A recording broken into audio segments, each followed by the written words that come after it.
বোকা বানায়। একবার যদি কোনো মেয়েকে ভালোবেসে ফেলেন, জাহান্নামে ঢোকানো ছাড়া পর্যন্ত আপনি থাকতে পারবেন না। সবসময় পাপটা দেখবেন ভালো, পাপটা দেখবেন ভালো, পাপটা দেখবেন ভালো। একজন লোক আসাবা ইমরাতান, আসাবা মিন ইমরাতিন কবলাতান, কোন নারীর সাথে অশ্লীল কাজ করে বসে বা অশ্লীল কাজের কাছাকাছি এরকম কিছু, তারপরে ও রাসূলের কাছে আসলো, এসে বলল যে আল্লাহর নবী আমি এই অন্যায় করেছি। তো আল্লাহ রাসূল তাকে কিছু বললেন না। বিষয়টা তার কাছে জিজ্ঞাসা করলেন না, কি হয়েছে, কি ঘটনা, কিছু বললেন না। তো কিছু যখন বললেন না, তো লোকটি রাসূল সাল্লাল্লাহু আলাইহি সাল্লামের সাথে সালাত আদায় করলো।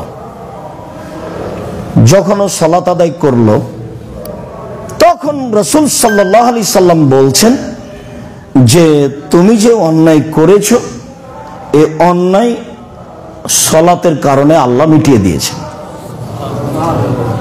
ফাগাফারাল্লাহু লাকা বিহাযা, এই সালাতের মাধ্যম দিয়ে আল্লাহ তোমার ওটা মিটিয়ে দিয়েছেন।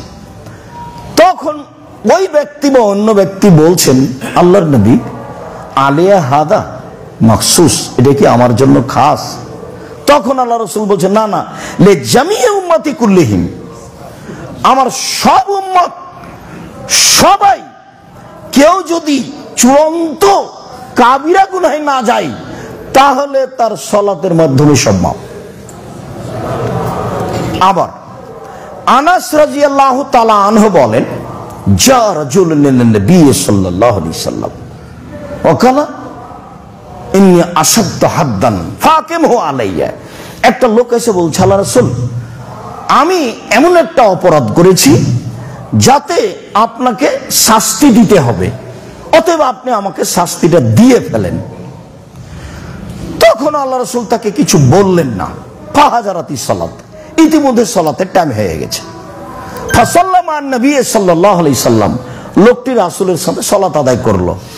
সালাত আদায় সালাম ফিরতেই ফালাম্মা কাজা রাসূলুল্লাহ সাল্লাল্লাহু আলাইহি ওয়াসাল্লাম সালাতা, আল্লাহ রাসূল যেমনই সালাত শেষ করেছেন, ফাঁকা মারা জুল, লোকটি দাঁড়িয়ে গেছে সবার সামনে, দাঁড়িয়ে গিয়ে বলছেন যে ফাকিম আলাইয়াল হাদ, হে আল্লাহর নবী আপনি আমার প্রতি শাস্তি বাস্তবায়ন করুন। ফি কিতাবাল্লাহ, আল্লাহর বিধান আপনি আমার উপরে বাস্তবায়ন করুন। তখন আল্লাহ রাসূল তাকে বলছেন, আলাইসা কাদ সাল্লাইতা মা'ানা, কেন তুমি আমাদের সাথে সালাত আদায় করনি? হ্যাঁ আপনার সাথে, না হ্যাঁ আপনার সাথে আমি সালাত আদায় করলাম। তখন রাসূল সাল্লাল্লাহু আলাইহি ওয়াসাল্লাম বলছেন, কাদ গাফারাল্লাহু লাকা হাদ্দাকা, তুমি যেটা ভাবছো যে আমাকে শাস্তি দিতে হবে, আমি শাস্তি উপযুক্ত হয়েছি, সালাতের কারণে আল্লাহ সেটা মিটিয়ে দিয়েছে। হাদিস কিন্তু বুখারী মুসলিম। এখানে আরেকটা কথা উল্লেখ্য যে মানুষ পাপ করে, করছে, করবেই, স্বাভাবিক, মানুষ মানুষই। মানুষ যখন ফিরে আসবে কাউকে না বলে, তা আল্লাহ তার পাপ গোপন রেখে দিবেন, কিয়ামতের মাঠেও গোপন রাখবেন। তখন যখন মানুষ নিজেকে বুঝবে যে আমি পাপী, যখন নিজেকে বলবে আমি পাপী, স্বীকৃতি দিবে, ইউনূস আলাইহিস সালামের মতো। ইউনূস আলাইহিস সালামকে আল্লাহ অনুমতি দেননি, জনগণ তোমার কথা শোনে না, শোনে না, বলতেই থাকো। তো জনগণের উপরে গজব আসবে, এই কথা বলে আপনি পালিয়ে যান কেন? আল্লাহ তাআলা ইউনূস আলাইহিস সালামকে বলছে, আরে জনগণ আপনাকে মানেনি, তো মানেনি, সেই জন্য জনগণের উপরে গজব আসবে বলে পালিয়ে যান মানে? তো নৌকায় উঠলেন, নৌকা আর চলে না। তো নৌকা আর চলে না, তো বলে কি ব্যাপার? তাহলে লটারিতে যার নাম আসবে তাকে পানিতে, সাগরে ফেলে দিতে হবে। তো লটারিতে বারবার তার নামই আসে, সবাই বলে এত ভদ্র নম্র মানুষ, তিনি তো নবী, তো তার নামই আসলো, ফলাফলে তাকে ফেলে দিতে হলো, মাছে খেয়ে নিল। তো উনি বললেন, লা ইলাহা ইল্লা আনতা সুবহানাকা ইন্নী কুনতু মিনাজ জালিমিন, আল্লাহ ছাড়া কোনো মাবুদ নাই, তোমার পবিত্রতা বর্ণনা করি, আমি অপরাধী। ক্ষমা চাইলেন কি? না তো, ক্ষমা চাননি। ক্ষমা চেয়েছেন আদম আলাইহিস সালাম, ক্ষমা চেয়েছেন মুসা আলাইহিস সালাম, কিন্তু ইউনূস আলাইহিস সালাম ক্ষমা চাননি, বললেন যে আমি অপরাধী, স্বীকৃতি দিবেন। স্বীকৃতি মানে আর করব না, স্বীকৃতি দিবেন, স্বীকৃতি মানে আর করব না। তখন আল্লাহ ক্ষমা করতে পার, ক্ষমা করতে থাকবেন, আবার হলে আবারও ক্ষমা করবেন, আবার হলে আবারও ক্ষমা করবেন। ও তো একাধিক দিন শুনেছি যে ইবলিস বলল ঠিক আছে আমি আপনার রহমত থেকে চলে যাচ্ছি, আমার একটা কথা শুনতে হবে। কি কথা? কিয়ামত পর্যন্ত বেঁচে থাকার সুযোগ দিতে হবে। দিলাম। আচ্ছা তাহলে আপনার সম্মানের কসম, আমার ইজ্জতের কসম, আপনার মর্যাদার কসম, কিভাবে আদমের ছেলে মেয়ে জান্নাতে যায় সেটা আমি দেখে ছেড়ে দেবো। ওর দেহে যতদিন শ্বাস আছে ওকে আমি পাপী করবই, করবই, করেই ছাড়বো। এটা তো ইবলিসের জিদ। কিয়ামত পর্যন্ত বেঁচে থাকবে, আপনার জন্য জানি মানি শত্রু। তখন আল্লাহ তাআলা বললেন আচ্ছা ঠিক আছে, আদমের ছেলে মেয়ে যতবার আমাকে বলবে ভুল হয়েছে ততবার আমি ক্ষমা করে দেবো। উনি তো শক্তি প্রয়োগ করে ইবলিসের সামনে বললেন আয় যা তুই কিছু করতে পারবি না, এ তো বললেন না। তার মানে ইবলিস তার কর্মে বহাল থাকবে, ও হলো খোলাখুলি শত্রু। সব সময় অন্যায়কে ভালো করে দেখাবে, অন্যায়কে ভালো করে দেখাবে।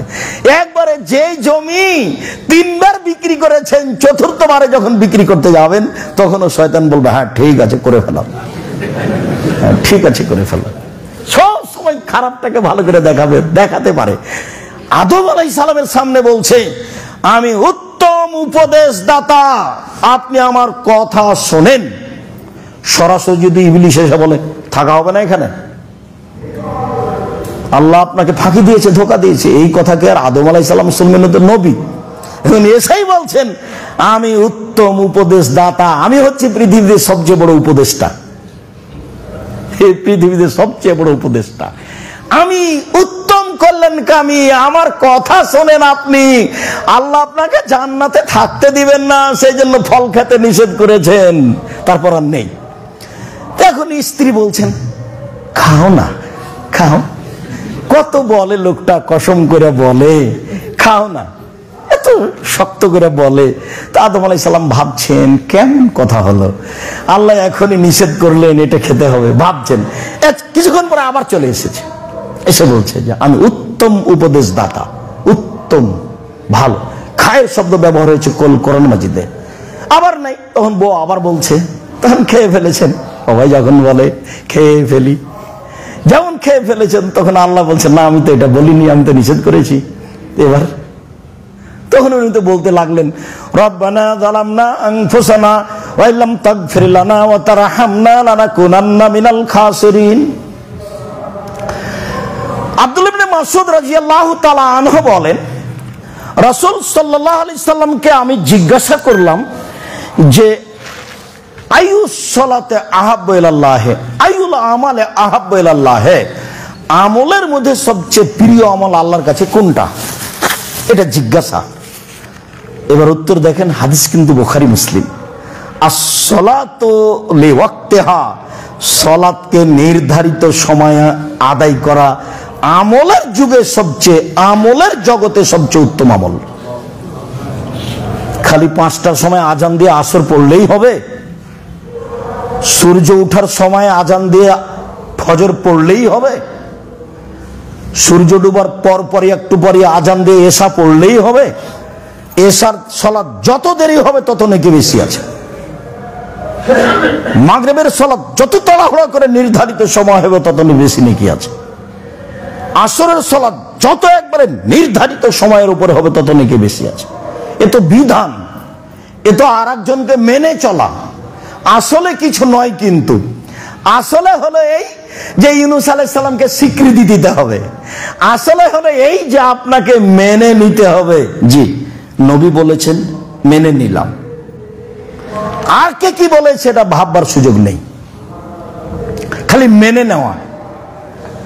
সালাত তো আমাকে 5টার সময় আসরের পড়াই লাগলো, তো এখন সেইটা পড়তে চাচ্ছি 3টে, 3:15, 3:30।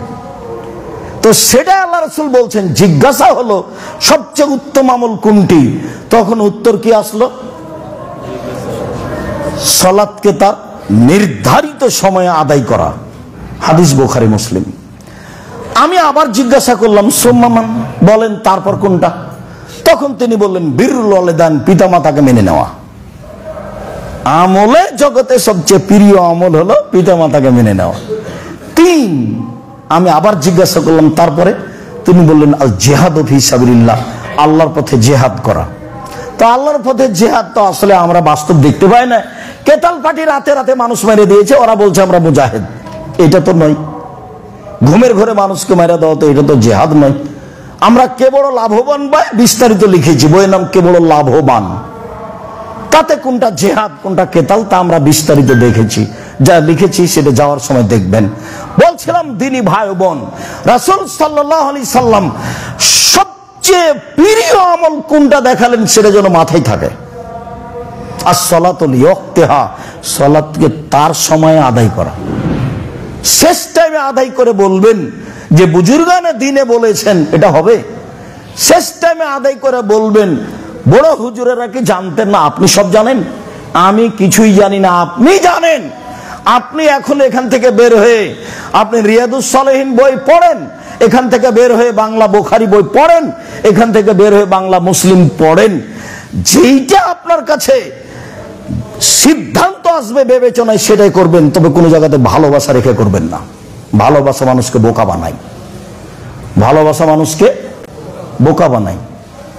একবার যদি কোনো মেয়েকে ভালোবেসে ফেলেন, জাহান্নামে ঢোকানো ছাড়া পর্যন্ত আপনি থাকতে পারবেন না। সবসময় পাপটা দেখবেন ভালো, পাপটা দেখবেন ভালো, পাপটা দেখবেন ভালো। সুন্দর করে সাজিয়ে নিচ্ছে যে ওই সময়তে আসলে কথা হবে, ওই সময়তে কথা বলে বলো। আপনি ঠিক ওই সময়তে প্রস্তুত, আপনি ঠিক ওই সময়তে চলে গেছেন। শয়তান এমন পাগল বানালছে, মনে হচ্ছে আপনি একটা আস্ত পাগল। এটা ইবলিসের কাজ। ও তো ওয়াদা করে নিয়েছে রাসূল আল্লাহর সামনে।